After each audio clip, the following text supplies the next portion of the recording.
একটা জিনিস খেয়াল করে দেখেছেন? দুনিয়াতে যত গালি রয়েছে তার শতকরা ৯৭ ভাগ গালিই মাকে উদ্দেশ্য করে দেয়া হয়। এটা আসলে কেন হয়?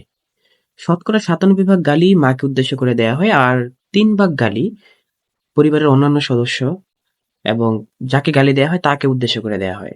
কিন্তু ৯৭ ভাগ গালি কেন মাকে উদ্দেশ্য করে দেয়া হয়?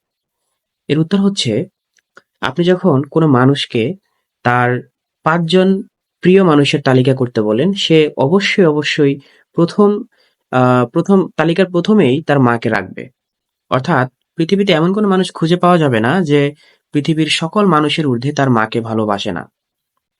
কাজেই যারা আমাদেরকে গালি দেয়, তাদের মূল উদ্দেশ্যই হচ্ছে আমাদেরকে হার্ট করা, আঘাত করা। তো তারা এজন্যেই এমন একজন মানুষকে নিয়ে গালি দেয়, যেই মানুষকে নিয়ে গালি দিলে আমরা বেশি কষ্ট পাবো। কাজেই আমাদেরকে বেশি করে কষ্ট দেওয়ার জন্য, বেশি করে আঘাত দেওয়ার জন্য আমাদের মাকে উদ্দেশ্য করে তারা গালিটা দেয়।